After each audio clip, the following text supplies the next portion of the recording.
Bismillahirrahmanirrahim. Mesti selalu ingat bahwa dosa itu bermacam-macam.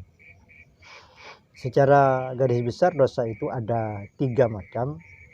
Yang pertama, dzambun yughfaru, dosa yang bisa diampuni. Yang kedua, dzambun la yughfaru, dosa yang tidak bisa diampuni. Yang ketiga, dzambun la yutraku, dosa yang tidak akan ditinggalkan oleh Allah Subhanahu wa taala. Artinya harus ada proses. Dari pembagian dosa yang 3 ini, maka kita harus sering-sering koreksi diri, introspeksi diri, harus sering kita muhasabatun nafsi, harus kita selalu mengontrol diri. Kira-kira dosa-dosa yang seperti apa yang telah kita lakukan, dosa-dosa yang seperti apa yang telah kita perbuat kepada Allah Subhanahu wa taala selama kita mumpung berada di bulan Ramadan, bahkan berada di 10 malam terakhir bulan Ramadan yang pintu tobat oleh Allah dibuka selebar-lebarnya, kemudian pintu kebaikan dibuka oleh Allah seluas-luasnya, dan pintu neraka oleh Allah Subhanahu wa taala dikunci serapat-rapatnya. Pertama, dzambun yughfaru, dosa yang bisa diampuni oleh Allah Subhanahu wa taala, yaitu dosa antara kita dengan Allah Subhanahu wa taala. Jadi ketika kita melanggar larangan Allah, bermaksiat kepada Allah, ketika kita lalai dalam melaksanakan kewajiban kepada Allah, ketika kita sering melupakan kewajiban-kewajiban kita kepada Allah. Nah, semua itu berapa juta pun dosa-dosa kita, maka di bulan Ramadan, bahkan lebih khusus di 10 malam terakhir, semuanya akan diampuni oleh Allah Subhanahu wa taala. Berapapun banyaknya. Apalagi kita di samping berdoa, bermunajat kepada Allah Subhanahu wa taala, haturkan kepada Allah secara detail seluruh kesalahan dan dosa-dosa kita kepada Allah Subhanahu wa taala, maka semuanya berapapun banyaknya akan diampuni oleh Allah Subhanahu wa taala. Dan nas atau ayat-ayat tentang hal tersebut sangat banyak di dalam Al-Qur'an, begitu pula di hadis-hadis Nabi alaihi salatu wasallam. Seperti firman Allah, wa inni laghaffarun liman taba wa amana. Sesungguhnya aku, kata Allah, selalu mengampuni orang-orang yang mau bertaubat, yang mau kembali kepada Allah Subhanahu wa taala. Kemudian yang kedua, dzambun la yughfaru, dosa yang tidak akan diampuni oleh Allah Subhanahu wa taala. Dosa yang tidak akan diampuni oleh Allah Subhanahu wa taala, baik di luar Ramadan, di bulan Ramadan, bahkan walaupun tidak pulang sama sekali dari tempat ibadah, tidak bangun sama sekali di malam 10 malam terakhir dari tempat ibadah, tapi itu dosanya maka tidak akan diampuni oleh Allah Subhanahu wa taala sampai kapanpun dan dimanapun. Dosa yang tidak akan diampuni oleh Allah Subhanahu wa taala adalah dosa syirik, dosa menyekutukan Allah Subhanahu wa taala. Sekecil apapun, ketika dosa itu berkaitan dengan syirik, dengan menyekutukan Allah, maka dosa itu tidak akan pernah diampuni oleh Allah Subhanahu wa taala. Itu sudah dimansus, ditentukan di dalam Al-Qur'an. Firman Allah, innallaha la yaghfiru an yushraka bihi wa yaghfiru ma duna dzalika liman yasha. Allah tidak akan pernah mengampuni apabila Allah disekutukan dengan sesuatu. Artinya Allah disebut atau dianggap memiliki sekutu yang sama dengan Allah, itu bertuhankan selain Allah. Allah dianggap mempunyai anak umpama, Allah dianggap mempunyai keturunan, Allah dianggap mempunyai dan lain sebagainya. Artinya ada segi syirik, ada sisi kesyirikan menyekutukan Allah Subhanahu wa taala, itu dosa tidak akan diampuni oleh Allah Subhanahu wa taala. Itu seperti ayat yang tadi. Allah tidak akan pernah mengampuni apabila Allah disekutukan dengan sesuatu. Wa yaghfiru ma duna dzalika liman yasha, dan Allah akan mengampuni dosa selain syirik bagi orang-orang yang dikehendaki oleh Allah Subhanahu wa taala.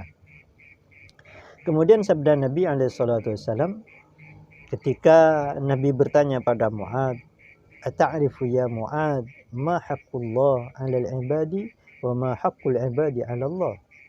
Wahai Mu'ad, apakah engkau tahu apa hak Allah yang wajib pada semua hamba dan apa hak hamba yang akan diberikan oleh Allah Subhanahu wa taala? Qala Allah wa rasuluhu a'lam. Sayyidina Mu'ad menjawab, Allah wa'lam, yang tahu Allah dan Rasulnya. Faqala, Rasulullah bersabda, amma haqqullahi 'alal 'ibadi fa an ya'buduhu wa la yusyriku bihi syai'an. Wa amma haqqul 'ibadi 'ala Allah alla yu'adzibahu ahadan finnar. Jadi hak Allah yang wajib kepada semua hamba adalah semua hamba Allah wajib menghamba dan menyembah hanya kepada Allah dan tidak menyekutukan sesuatu apapun dengan Allah. Itu kewajiban semua hamba. Sehingga dalam hal ini Allah berfirman, "Wa ma khalaqtul jinna wal insa illa liya'buduni." Semua makhluk, terutama jin dan manusia, dicipta untuk menghamba kepada Allah Subhanahu wa taala.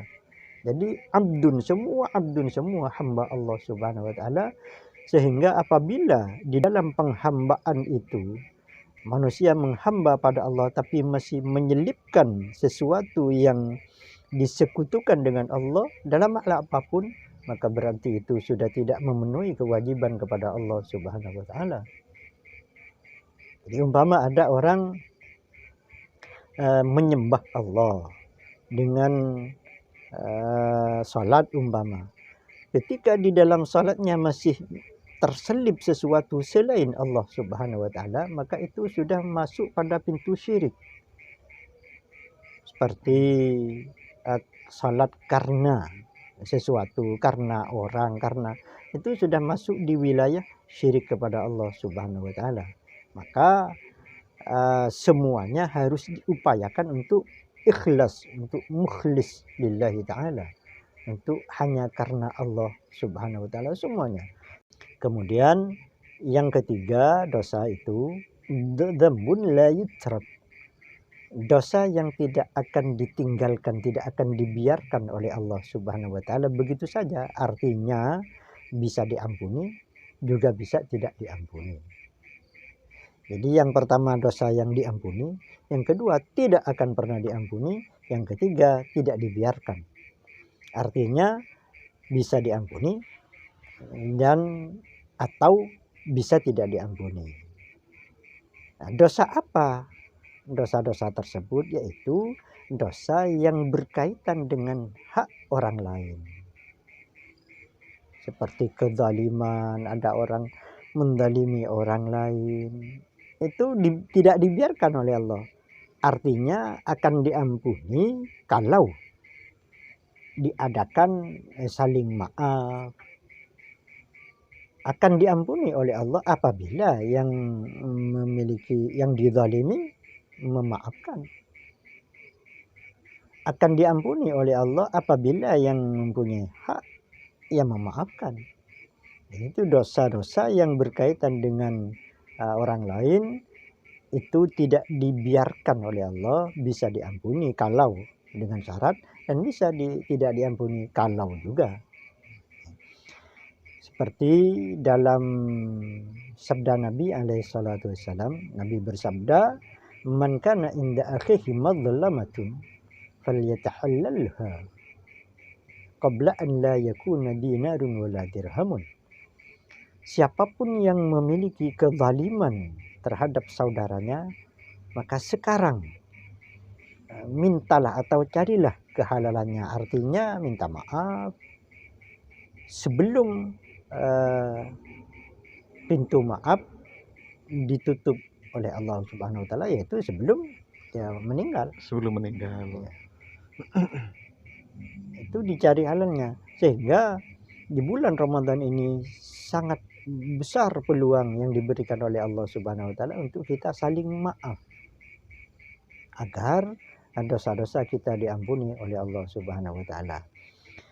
Bagaimana caranya? Itu seperti yang pernah saya sebutkan dulu.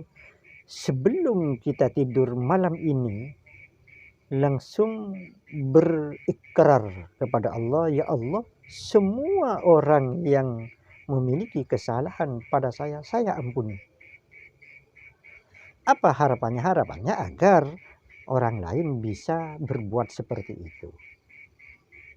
Karena pasti kita akan hidup sosial, kita hidup bermasyarakat, pasti setiap saat saling senggol, saling sentuh, saling baik dalam perkataan, dalam perbuatan, semua. Itu pasti terjadi setiap saat, setiap hari kita.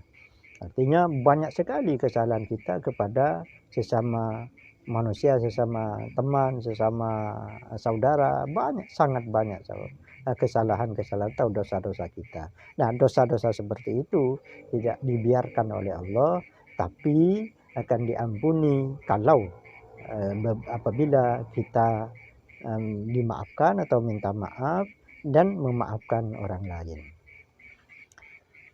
Itu yang ketiga. Apakah termasuk ampunan yang nomor 3 apabila orang yang mempunyai kesalahan itu sudah meninggal, Bu ya? Sudah mati, dan yang meminta maaf anaknya begitu kepada orang yang punya hak. Jadi orang tua saya dulu pernah salah kepada Anda, dan saya sebagai anaknya minta tolong kepada Anda untuk dimaafkan. Apakah itu masuk kepada ampunan yang nomor 3? Masuk insya Allah. Kenapa? Karena itu masuk sedekah. Artinya termasuk waladun salihun yad'u, artinya termasuk amal atau perbuatan anak yang soleh, itu mengirimkan permohonan maaf kepada orang-orang atau kepada orang yang pernah dizalimi atau disakiti dan lain sebagainya. Iya. Dan hal itu sangat sensitif. Banyak sekali kesalahan kita walaupun kadang kita tidak merasa. Sehingga sangat penting seperti yang saya sampaikan itu, sebelum kita tidur malam ini, kalau bisa setiap malam, ya Allah, semua orang yang punya salah kepada saya, yang memiliki kezaliman kepada saya ampuni. Jadi dimulai dari diri kita untuk memaafkan. Saya maafkan ya Allah. Itu jangan pernah meragukan untuk melakukan. Jangan ragu, lakukanlah nanti sebelum tidur itu. Setidaknya pemirsa, apalah artinya untuk tidak memaafkan kepada orang lain? Manfaat dan gunanya untuk kita tidak memanfaatkan orang lain itu apa? Tidak ada gunanya. Maka akan lebih baik. Justru jadi dosa itu, dendam namanya. Iya, ada sifat dendam berarti Dendam. kepada orang lain. Jadi meninggalkan sifat-sifat yang kurang baik dalam hati kan Bu ya, begitu Bu ya. Jadi tidak ada artinya, Tidak ada gunanya. tidak ada gunanya. Silahkan dimulai yang disampaikan Buya tadi, mulai nanti malam sebelum tidur, nawaitu untuk memaafkan semua orang-orang yang mempunyai kesalahan, terutama untuk kepada diri kita sendiri, dan dengan demikian barangkali menjadi pintu untuk orang lain memaafkan kita. Jadi bermurah hatilah kepada mereka, insya Allah orang lain juga akan murah hati kepada kita. Itulah hubungannya dengan manusia tentunya. Monggo dilanjutkan. Jadi 3 dosa ini yang sangat potensi untuk diampuni oleh Allah Subhanahu wa taala. 2 itu, yaitu dosa yang pertama, dosa yang kedua, yang ketiga. Yang kedua, tidak ada ampunan kecuali memperbaiki tauhid kita kepada Allah Subhanahu wa taala. Jadi ini yang sangat penting. Kenapa? Karena syirik itu akhfa min dabibin namli. Syirik itu lebih samar, lebih tersembunyi daripada semut hitam yang melata di batu besar yang hitam dan di malam yang gelap gulita, sangat gelap. Apakah bisa terlihat? Tidak bisa. Iya, semutnya hitam. Semuanya hitam. Keadaan gelap. Gelap. Yang besar, lebih besar sedikit pun tidak kelihatan, apalagi yang kecil. Nah iya. Iya, Nah iya. itu syirik, kata Nabi. Artinya setiap saat, setiap keadaan kita berpotensi besar untuk syirik pada Allah Subhanahu wa taala. Contohnya ketika kita katakanlah ketika ibadah kita, sering kali kita dalam hati kecil datanglah kesyirikan, datanglah keinginan untuk dipuji, datanglah keinginan untuk menjadi baik, dan seterusnya itu. Artinya tidak lepas dari kesyirikan itu. Itu yang mesti kita hati-hati. Iya. Jadi kesimpulan kajian malam ini, ampunan yang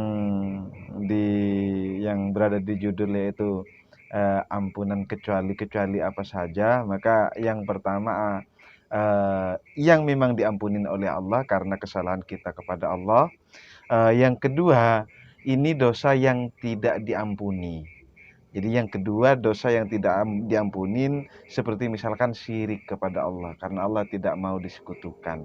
Yang kedua, terus yang ketiga, dosa diampunin tapi mementingkan sebab akibat. Artinya ketika kita mempunyai kesalahan kepada orang lain, maka diperlukan dan dipentingkan untuk minta maaf. Barulah orang lain memaafkan kepada kita, Allah juga akan memaafkan. Dan dimulai dari kita memaafkan. Dan begitu sebaliknya. Dan yang penting, sangat penting, mulailah dari diri kita sendiri. Ketika misalkan ada orang yang mempunyai kesalahan, maafkanlah.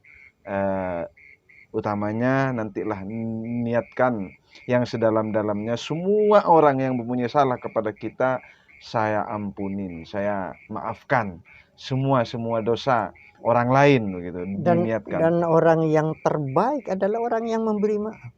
Pasti itu. Wa anta'fu khairun lakum. Apabila kalian memberi maaf, pasti Anda lebih baik dari yang dimaafkan.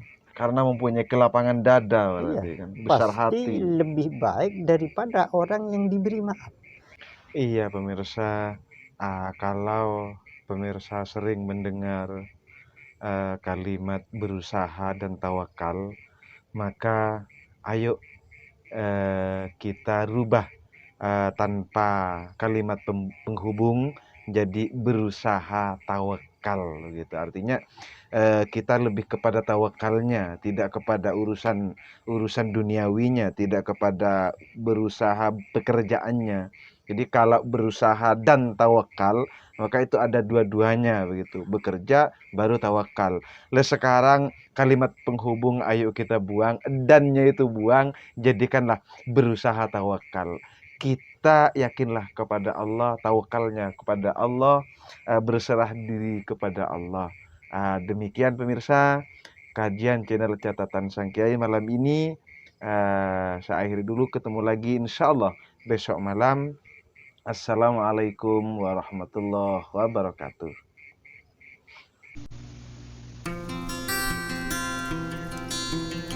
Alhamdulillahi Rabbil Alamin.